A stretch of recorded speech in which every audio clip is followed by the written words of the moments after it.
இதை பற்றி மக்கள் செஞ்சுனே இருக்காங்க. கவர்மெண்ட்டும் கேட்குறது இல்லை. சென்ட்ரல் கவர்மெண்ட்டும் இருக்கட்டும், ஸ்டேட் கவர்மெண்ட்டும் இருக்கட்டும், எந்த கவர்மெண்ட் வந்தாலும் அவங்க அது கடைசியாக தான் பண்ணுறாங்க. இப்போது எலெக்ஷன் வருதுன்னா ஒரு மாதம் முன்னாடி தான் எல்லாமே வராங்க.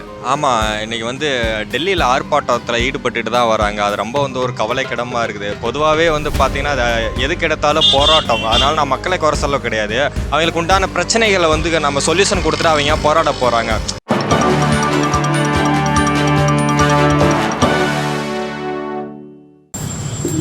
நியூஸ் டுடே இந்தியா நேயர்களுக்கு வணக்கம். இன்னைக்கு நம்ம சேனல்ல எந்த டாபிக் பார்க்க போறோம் அப்படின்னா, மக்களுக்கு உணவு தர விவசாயிகள் இப்போ போராடிட்டு இருக்காங்க. அதை பத்தி நீங்க என்ன நினைக்கிறீங்க?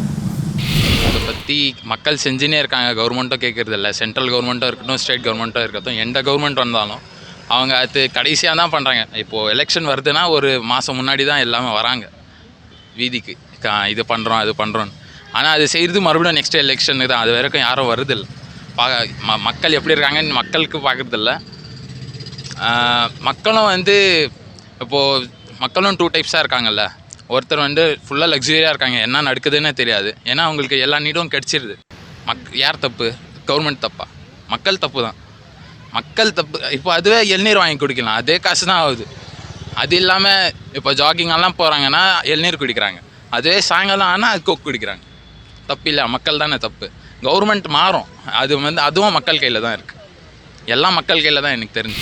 ஆமாம், இன்றைக்கி டெல்லியில் ஆர்ப்பாட்டத்தில் ஈடுபட்டுட்டு தான் வராங்க. அது ரொம்ப ஒரு கவலைக்கிடமாக இருக்குது. பொதுவாகவே பார்த்திங்கன்னா அதை எதுக்கு எடுத்தாலும் போராட்டம். அதனால் நான் மக்களை குறை சொல்ல கிடையாது. அவங்களுக்கு உண்டான பிரச்சனைகளை நம்ம சொல்யூஷன் கொடுத்துட்டு அவங்க போராட போகிறாங்க. ஒரு நிர்ணயமான விலை வைக்க கோரி விவசாயிகள் போராடிட்டு இருக்காங்க. அது உண்மையிலே விவசாயத்தின் முதுகெலும்பு. ஆனால் அது ரொம்ப ஒரு மாதிரி அன்கம்ஃபர்டபுளாக தான் இருக்குது. ரொம்ப சிரமமாக தான் இருக்குது. பார்க்கவே ரொம்ப கவலையாக தான் இருக்குது. அதுக்கு மத்திய அரசு ஒரு நிரந்தர தீர்வு கொடுக்கணுன்ற மாதிரி ஒரு கோரிக்கையாக இருக்குது. Thank you so much for watching our video. இன்னும் இந்த மாதிரி நிறைய சுவாரஸ்யமான வீடியோஸோட சந்திக்கலாம். ஸோ உங்களுக்கு இந்த கொஸ்டின்ஸ் ஏதாவது நீங்கள் கேட்கணும் அப்படின்னு நினச்சிங்கன்னா மக்கள்கிட்ட நீங்கள் கமெண்ட் பாக்ஸில் கமெண்ட் பண்ணுங்கள். மறக்காமல் சப்ஸ்கிரைப் பண்ணிடுங்க. எனக்கு ஒரு பெல் பட்டன் ப்ரெஸ் பண்ணுங்கள். ஸோ அதுவரை உங்களுக்கு